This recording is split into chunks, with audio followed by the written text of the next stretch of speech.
Thank you. Okay, so the bearing capacity of piles. So a pile, it's a deep foundation, and these foundations, they are used to transfer the loads towards layers that can support the forces transmitted by the superstructure. And we have mainly for piles some criteria to define.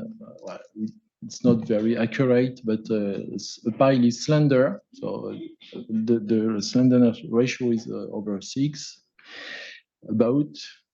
And there are in the deep foundations, it's quite larger. We have piles, but also micro piles that are piles with a small diameter, but also the barrettes, which are structural foundation elements more larger than pile, but they are calculated almost in the same way. So to transmit the load applied to the pile to the soil, in fact, there are two elements. So one element of resistance comes from the tip, the end bearing, so the RB resistance. This is the notation from the Eurocodes, and RS, which is the skin friction resistance, the resistance due to lateral contact of the pile with the soil. So those two elements have to be evaluated for calculating the pile bearing capacity. One particular case is when the skin friction is much higher than the end bearing resistance. We say that it's a friction pile. So just vocabulary, but not so important. There are a large number of pile techniques. So just for French standards, we have 20 categories of piles defined in the standards. The main materials used in the history are wood. The first example comes from more than 4,000 years in the past, steel since about 2 centuries, and concrete in the 20th century. So wood is becoming in the fashion now again, but for other reasons. There are two main types of installation. This is quite important because it depends on with the type of installation, we will modify plus or minus the contact of the pile with the soil. So soil excavation, so typically a bored pile, or soil displacement, so typically jacked or driven piles. So the difference we can see maybe here, I don't know if it is very clear. This is an experiment coming from Switzerland, from Lausanne. And in this case, you can see on the left, a pile that has been bored. So this is an artificial soil mass made of layers. So you can see the horizontal interface time to time. And so with the bored pile, there is almost no modification of the interface that are really always horizontal. And for a jacked pile, it's very different because you can see the pile, so the soil has not been removed and the pile has been installed with the force. And so there is high deformation here in the contact of the pile. So those pictures have been taken after installation and after removing half the pile and half of the soil in order to see the cut. So it is also possible to simulate numerically those differences in the installation, as it has been done here on this example. Okay, so we can split the applications in two parts. So if we have a compressive load, we will use the both end bearing resistance and skin friction. But if we have a tension load only the skin friction will be taken into account in the resistance of the pile. Okay, so we have different techniques to identify both those both resistant forces. So full-scale testing loading test. This is allowed by the Eurocodes. In situ soil test.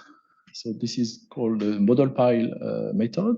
Laboratory soil test. So this is called ground model method, or dynamic impact test, which is a specific test developed for piles. So for instance, the classical soil investigation is a cone penetration test. So it's a small cone with instrumentation, with a force sensor close to the tip. And with this cone, we can record some soil parameters like the resistance of the soil, the cone resistance of the soil, which is used for calculating the resistance of the pile following different methodologies.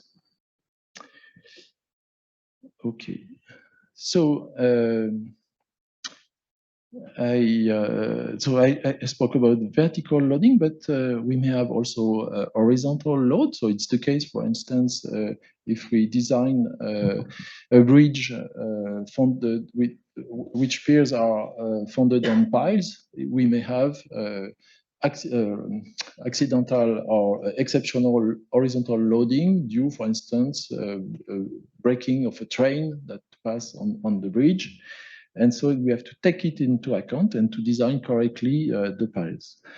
Of course, for offshore wind turbines, the horizontal pile is also a very important point, because the horizontal load may reach a very high value in comparison with the vertical load, which is not the case of buildings where the horizontal load are only due to wind effect, for instance. Okay, so we can use different methods to identify the lateral load. So based on in situ soil test or laboratory soil test. And the methodology, classically, for flexible piles or long piles, it's to simulate the soil reaction at different level by spring or non-linear spring, or a set of springs that react. So this is called the reaction curve. So P is the reaction of the soil, and Y is the displacement of the soil. So depending on the depth and the characteristics of the soil, we have different PY curves, and we have to use this data in order to calculate the total behavior of the pile. So I move to physical modeling at different scales. So for instance, here there is pictures of suction caissons. So you can see on the left the full scale. So it's something of 5-6 meters in diameter, 30 meters in long. And at the scale here on the centrifuge on the right, scale 1/75. So it's quite smaller. And we can test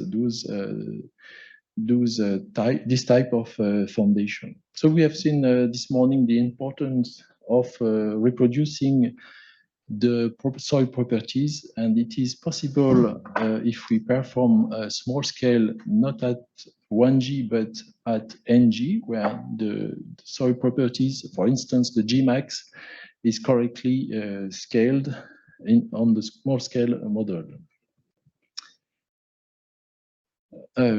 Concerning small scale in a centrifuge, if we reduce the scale of a pile, we have to take into account what are the main parameters.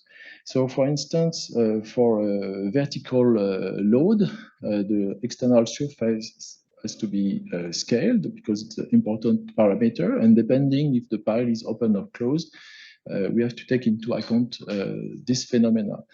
But we cannot reduce the thickness of the pile as much as we want, because we need to be able to build the pile by itself. So sometimes this parameter is not totally scaled, so we have to take care about that.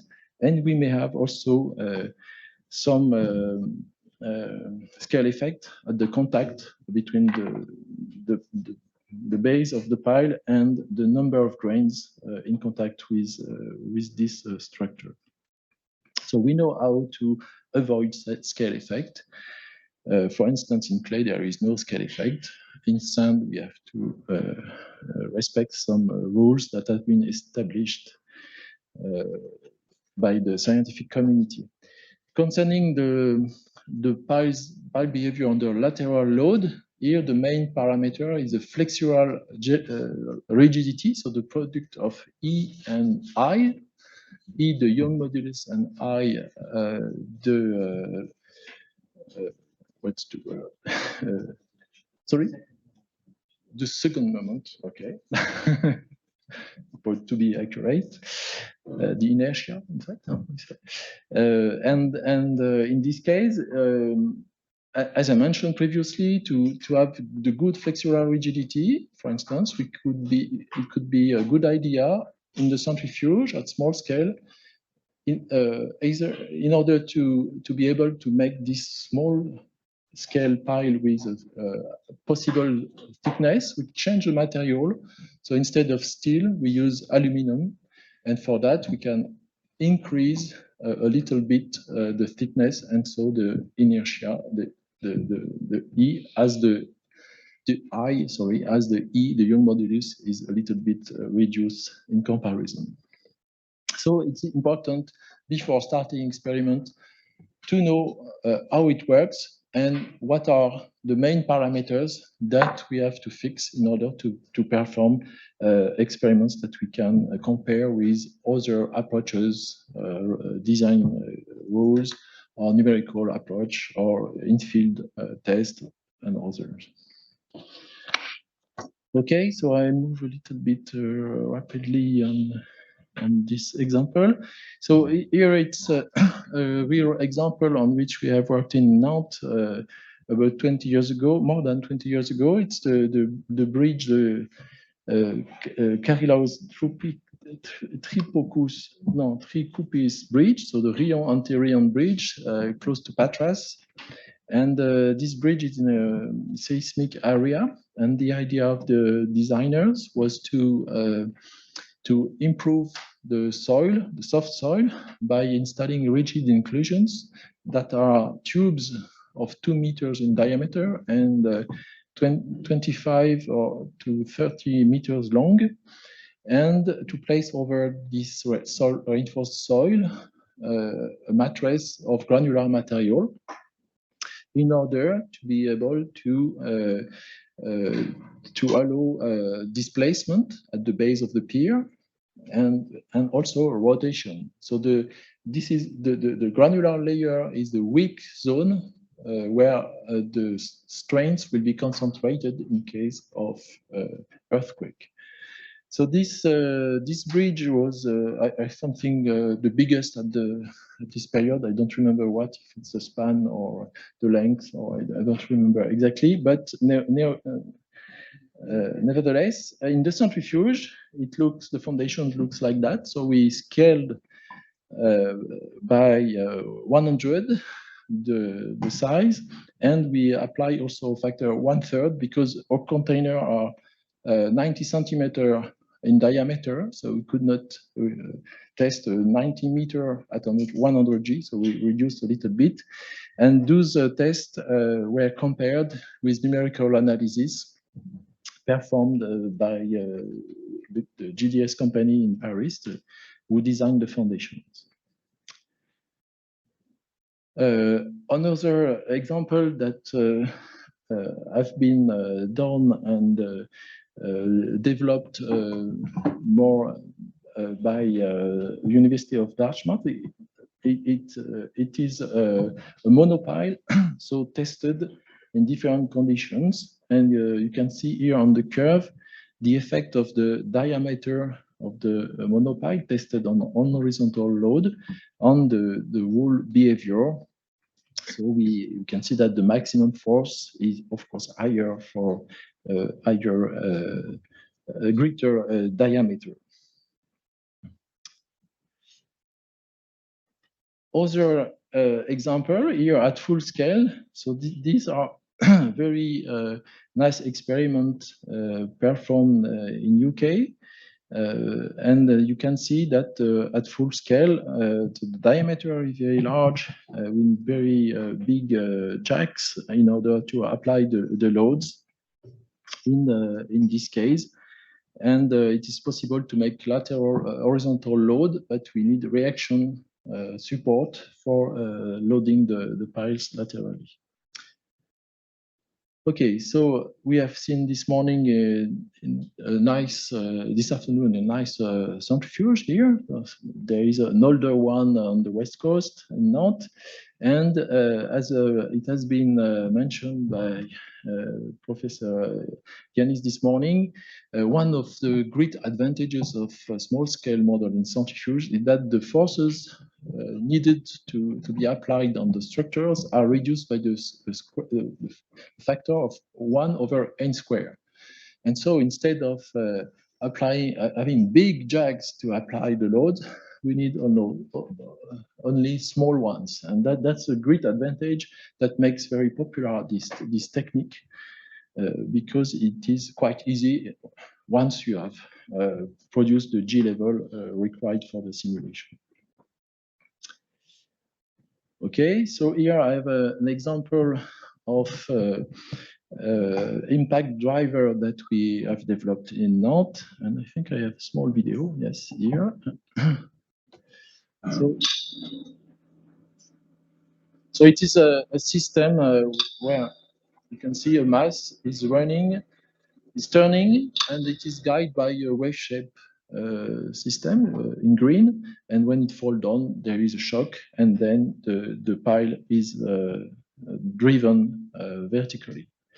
I have also this example. This is an example of the installation by driving. So we start the centrifuge. So you can see the cables that are submitted to a higher and higher G level until 100.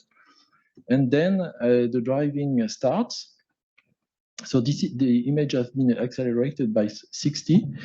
And when the depth of embedment required for the experiment, so we will stop the driving, and the driver, which is guided by a hydraulic jack, will be removed vertically. And then in this case, we wanted to study lateral behavior of monopiles. And so there is a second jack, an electric jack, which is located, which is moving horizontally, located to apply the load exactly on the road, horizontal road that you can see in red, to study the behavior of the pile. So we perform monotonic and also cyclic loading in this case. If we forgot centrifuge and we come back to 1G test, so we have to take care about the scale factor. So they are not exactly the same, of course, because the G level has not been changed. And so we have to take care about here, for instance, the scale factor is the ratio between the prototype and the model. So there is certain value. So for instance, for displacement, we will have the power 1, and for force, it will be power 3, and moment of inertia, here it would be power 5. So we have to know that in order to perform the test and to interpret correctly the test performed. And the scaling, so it's written in red, it's very important. The scaling has to comply with the goal of the experiments. So always, it's the case in plenty of example in your life. You have to comply with the goal of what you are doing. So you use the good tools, have the good behavior, and for doing what you want to study. Here it's also some pictures you can see about field scale tests. So those tests are very impressive because very large. It's necessary to use a reaction pile. and very big jacks are used in order to apply the load.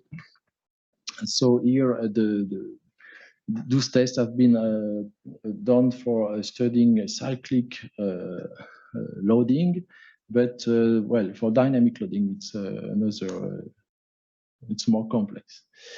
Here in this, I will not detail so much, but in this table, we tried to put colors for the different approaches, small scale, medium to large scale, and field scale for different cases. So for instance, in the first line, comparability of soil model in situ conditions. So field tests are, of course, more adapted than the others, but they are not so bad, and so on. And so you can see, well, so we have different examples. So it's just a guide for thinking about those things. And so you can see for different, for instance, for cost, the last line, while in centrifuge, if you have the centrifuge, the cost is not so important, but in field, of course, you need a lot of material to perform the test. So if you want to perform test, you have to choose the scale. So we have a methodology here. I will not detail so much. We will discuss later. But this is a chart just to think about the different steps that we have to follow. Particularly here in centrifuge. So we, of course, we do not choose the scale in the first step because there are plenty of different considerations. And for instance, the instrumentation available. So for instance, if we want to measure a force and we have sensors of, I don't know, diameter of 1 centimeter, and the pile we wanted to design was 0.9, maybe we will change a little bit this scale to have to adapt exactly the diameter to the instrumentation. So concerning data collection from instrumentation and measurements, of course, it's very important. If we perform tests, we record data, and so so there are different sets of parameters that can be measured quite easily. So the force, so generally the force sensor, they are based on gauge sensors, on strain measurements that are calibrated in order to deliver force sensing. We have the displacement.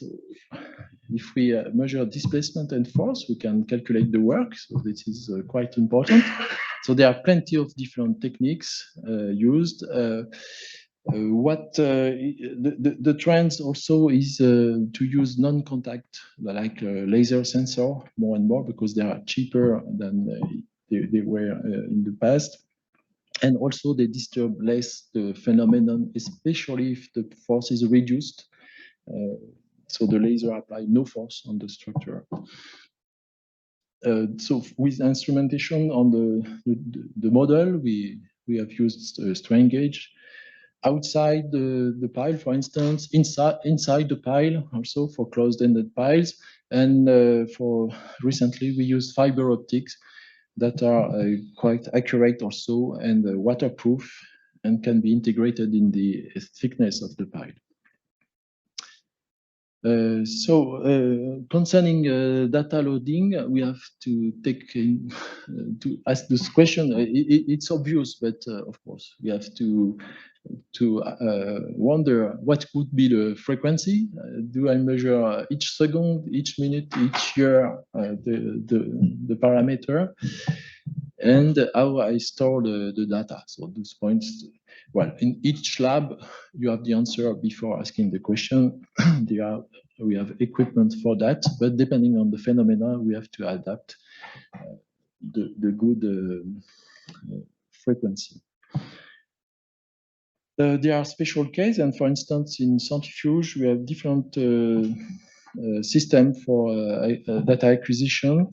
In some cases, the data acquisition is close to the axis of the centrifuges. The centrifuge, sometimes it's in the basket. It depends really on what we measure, and if the signal can be conducted far away without perturbations. So, for instance, for a dynamic record in our centrifuge, we have a memory which is in the basket, and then we read the memory and collect the data in the control room time to time when after the test. Another thing that you have to have in mind is that usually we measure voltage or intensity or frequency in some cases, and we have to transfer those roof measurement so that in force, in Newton, in millimeters, and so on, and that requires calibrations. Okay, so I spoke about the frequency of the record. It's important, and afterward, when you have recorded the data, you have to analyze that. So for that, it's necessary to know well, where is the truth in between what we have expected and what we have measured.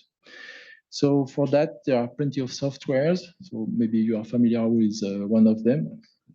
More or less powerful, depending on what you record and what you want to exploit. Also, concerning the measurement, they can be more or less accurate. And for instance, in this case, we have the real temperature measured and some points of measurements. And so if we make the difference, we have some scattering in between the truth and the measurement. So we have to take it into account and to integrate possibly in a statistical approach. Okay, I move. Another problem that we can face is the case where we have strange measurements. For instance, we measure a temperature of about 3, 4, 5 degrees, and then we have about 20 degrees. So you have to, we don't know why, maybe it's an electrical problem. So you have to be critical about, is it possible? Is there a mistake?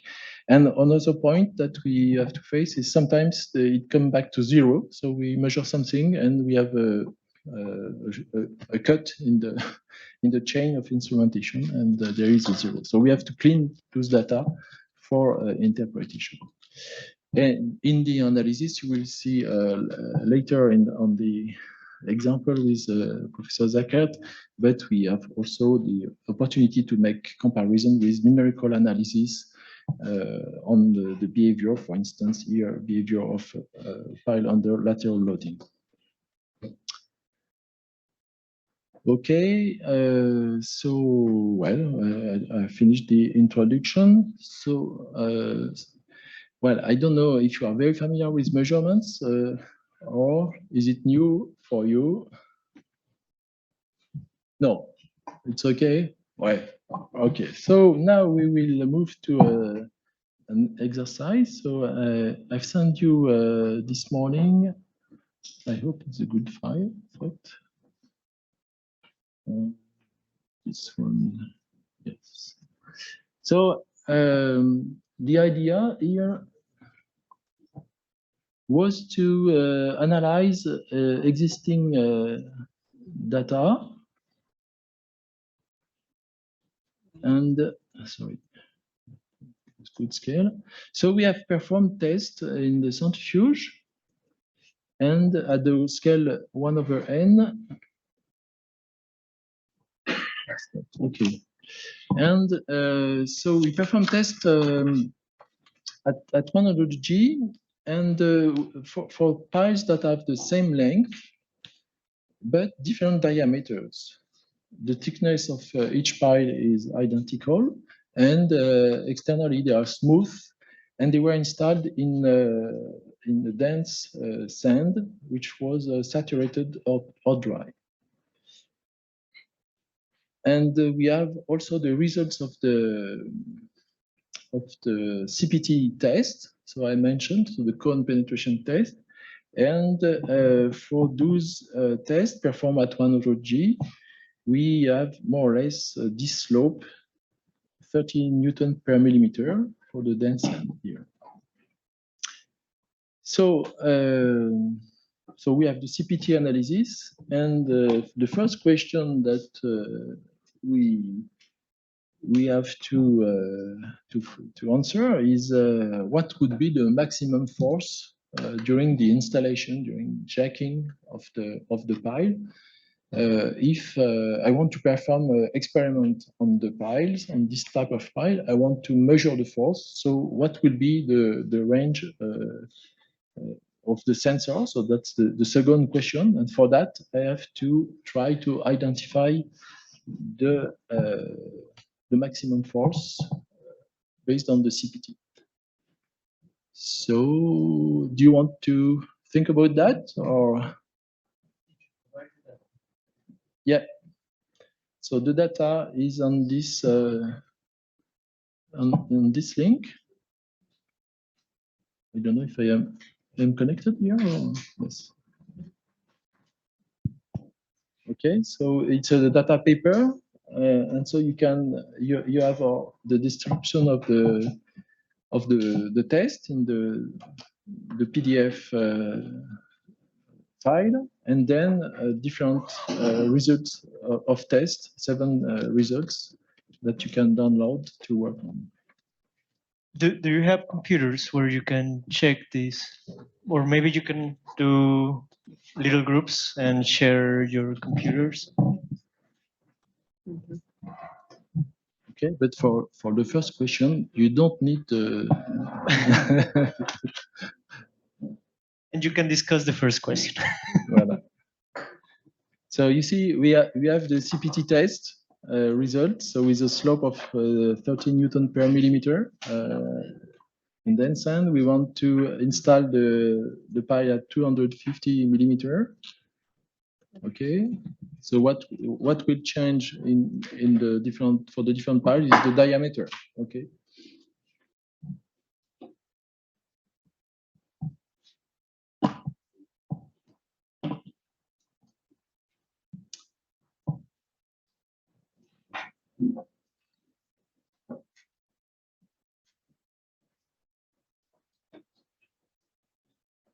So here.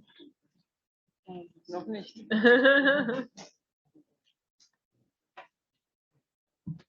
So do you want to play the game, or do you want to have the results?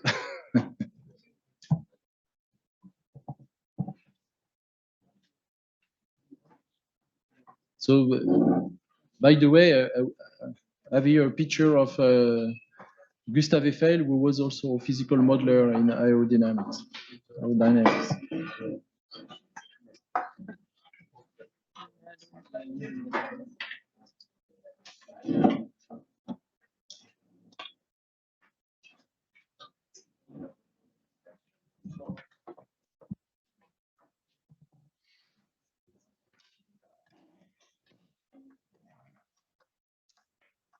So the input data, as I mentioned in the text, are collected with CPT. So there are small scale CPT. We have different diameters, and here, in our case, we have those results. In fact, I had 2 medium dense and dense sand, and when I suggest that we have 13 Newton per millimeter, you can see, well, it's my interpretation. Okay, it's not totally linear. We have more or less linear behavior, but as an engineer and a researcher, sometimes we have to make assumptions, simple assumptions to start. And we start with this assumption of 30 Newton per millimeter for the CPT. Okay? Do you follow me? Everybody knows what CPT is? Yes? You can say no if you don't know. Okay. Who has performed CPT test? Yes, Mike.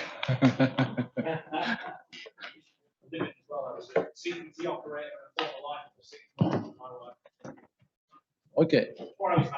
At full scale. And you too. Ah, you have a colleague. Sorry?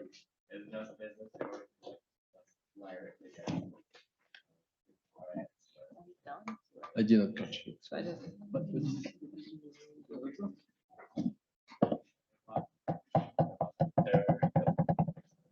Do it for experience. Very more experience. Yes, yes.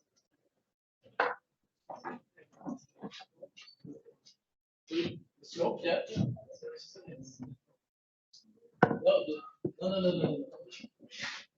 No, you can see on the two graphs, when the CPT is pushed down, so here is the depth on the vertical axis, we measure the force with the sensor, which is very close to the tip, to the cone, okay?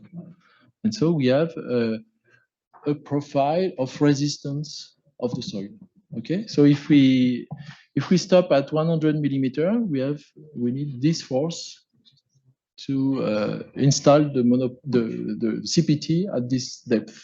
Okay, it's clear.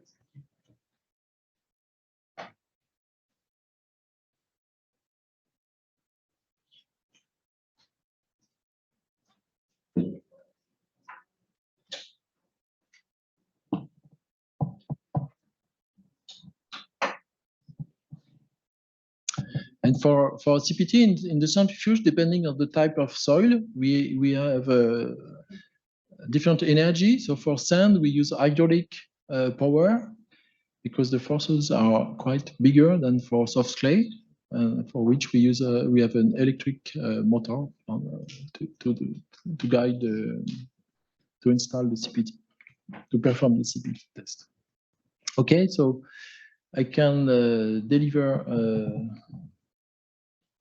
here the result. So if we are at 250 millimeters depth, okay, with those results at this scale, so we have in the force, we can record the force at 200. So for the red one, we have 7,500 newtons. And that corresponds to a stress on the cone, which is 66.3 megapascal. Okay, have you found that? Yeah, it's okay.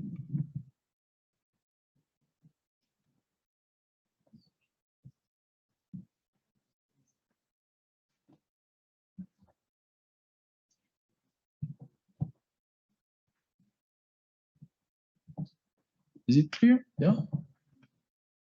Okay. So before installing piles, we have to imagine what could be the force necessary to do that. So I come back to the other file. World file. Okay, so maximum forces. Yeah. Okay. Does everyone has data already? No. This radio has all the data. Good. Okay, so we give them maybe. Okay, no problem.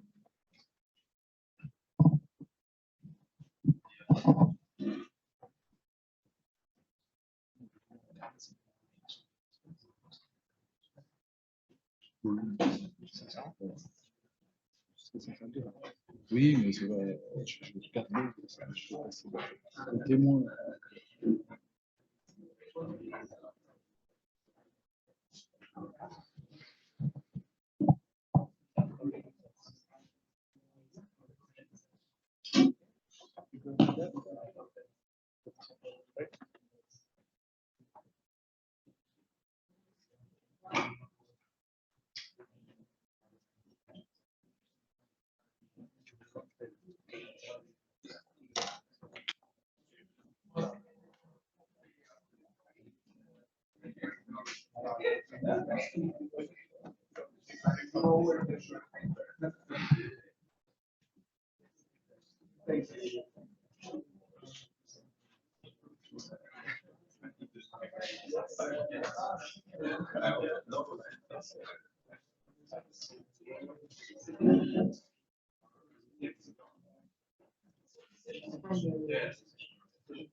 And okay, thank you. And to choose the good force sensor. So for the different cases here, for the four diameter, so we can see that the maximum force will be reached in dense sand, of course, and we have different values here.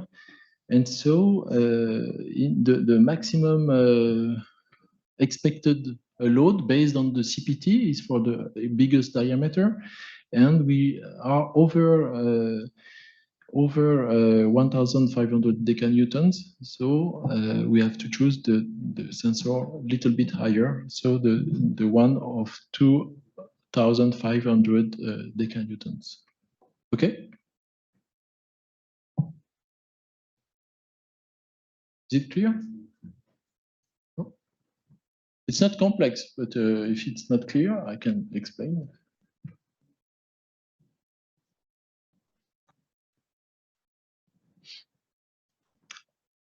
All right, so we can start the experiments now.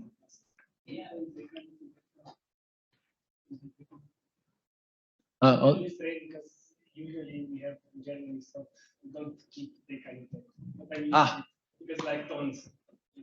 Good. Yes. So it depends on the people, and decanewtons is linked to kilograms. Okay, it's similar. All right, and that's why I use this here, but I made the calculation in kilonewtons just to make confusions in your spirit. Yeah? Okay, but it's always the same thing. Yeah? It's newtons. Okay. And so the question that follows is about buckling. Is there a risk of buckling when we jack the pile?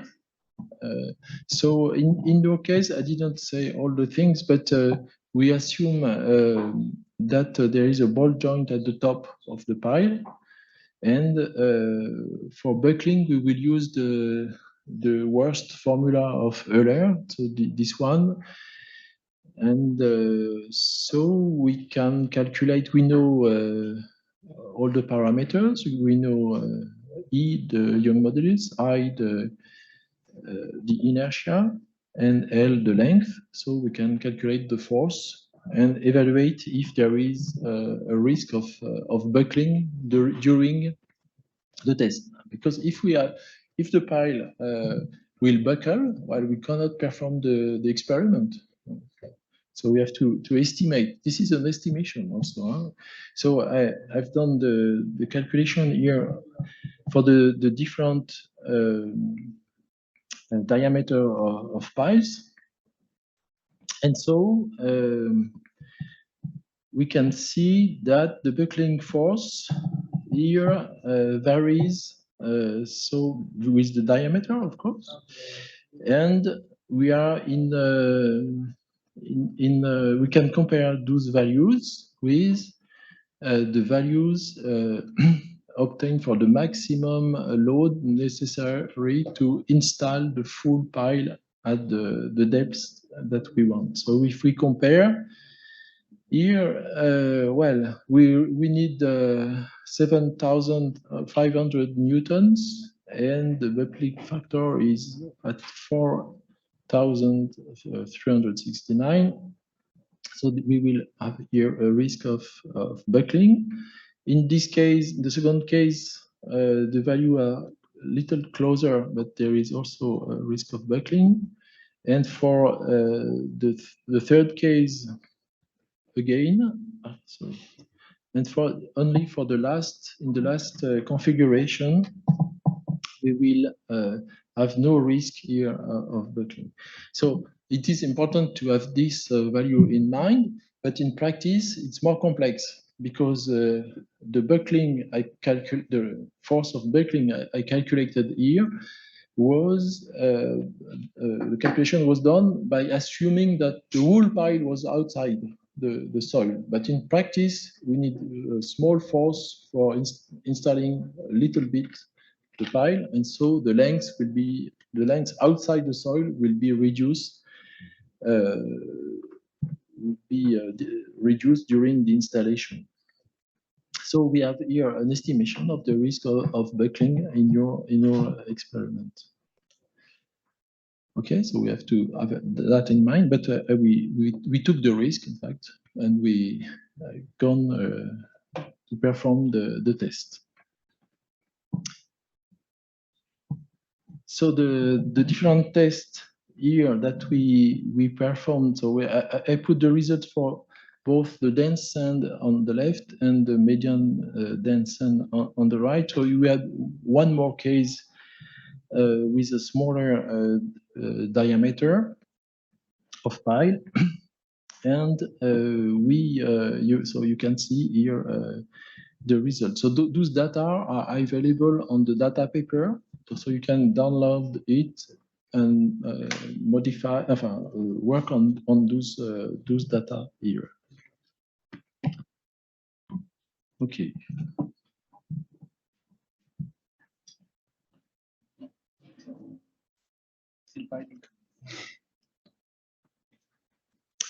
So is it clear for the buckling? I think. Okay, and so the question after the fifth one is relative to the data which is in the data paper, and so the question is about the influence of the pile diameter on the result, on the compressive load, compressive resistance, and also on the tension resistance for the sixth question. So we have two configurations, dry sand and saturated sand. Okay.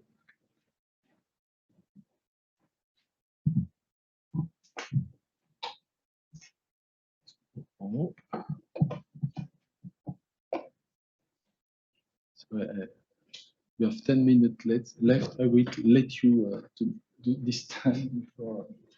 Is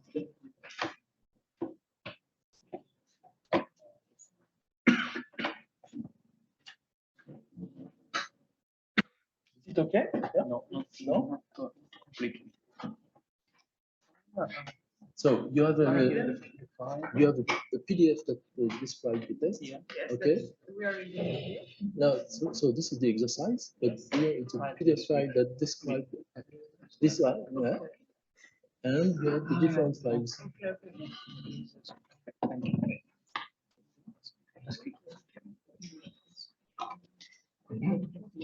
So the data paper is a way also to publish results that are not integrated. And we have a DOI number, so it's identified documents that can be shared or not. To be on the deposit service. What happens? You decide to open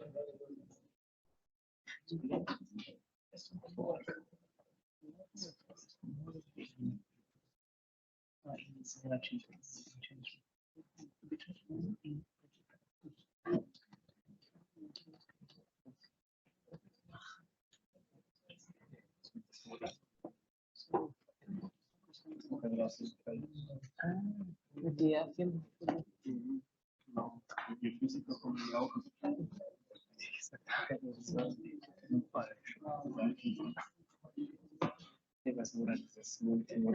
Also schon alt, hatte ich.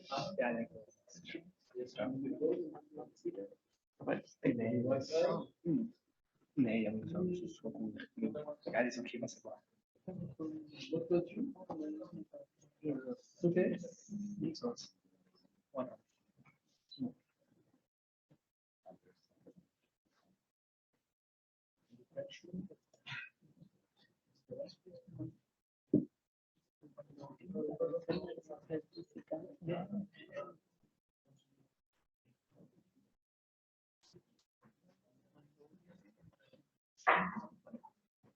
So, ach so, uns auch so, glaube ich, Technologie.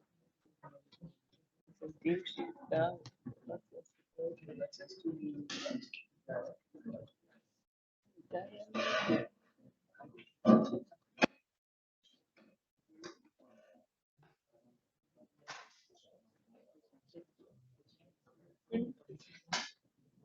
Right.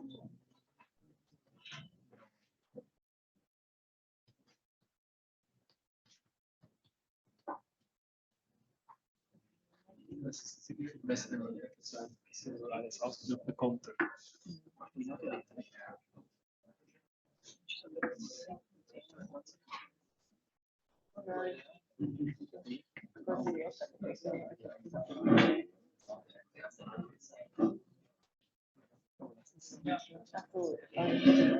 Was im Excel drin?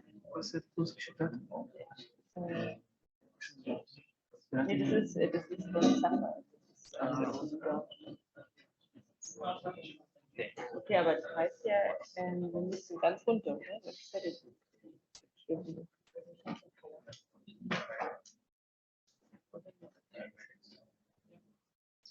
Maximal. Inflation. Oder?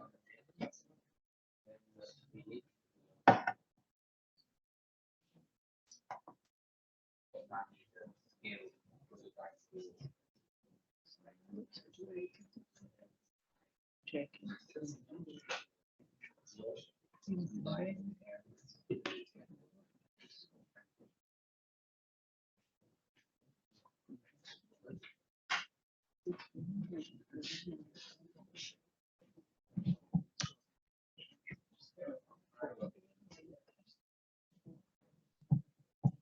Okay, so the treatment may be more or less long. Some of you have opened softwares to interpret the data. Anyway, this type of file data paper is very useful for your scientific work. If you are experimentalist, you can publish data raw, more or less raw, without interpretation, and other people can use it if you agree later on. But you are the owner of the data anyway. Okay, so the question was about the maximum resistance to this file. I send you also this PowerPoint, so you can work on it if you want later.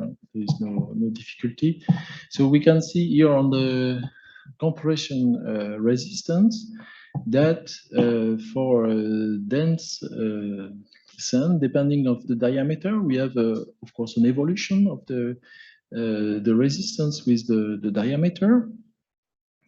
And it is quite different if the sand is dry on the left or saturated on the right.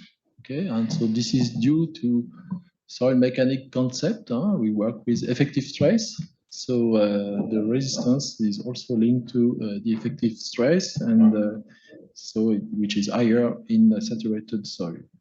There is a difference also, so you can imagine that in between dense and medium dense sand. So it's the other data paper mentioned at the end of the exercise. And we may have a factor of about 3 in between the two behavior. So it's very important to have an idea of the soil properties in order to evaluate the resistance of deep foundation.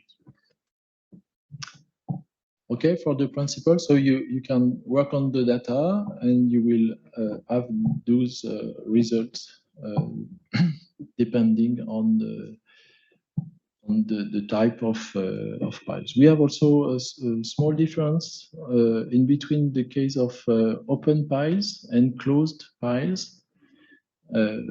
So the open pile have a resistance a little bit lower than the closed pile, but this difference varies a little bit with the diameter. And so in some cases, we may have a plugging effect. So particularly in dense sand, the sand makes a plug at the bottom of the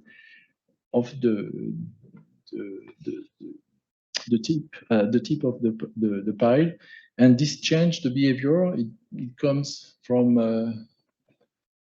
friction pile towards a pile with a n-bearing capacity added in the behavior. So in this case, we cannot share and discuss so much, but it may be it may have an effect also.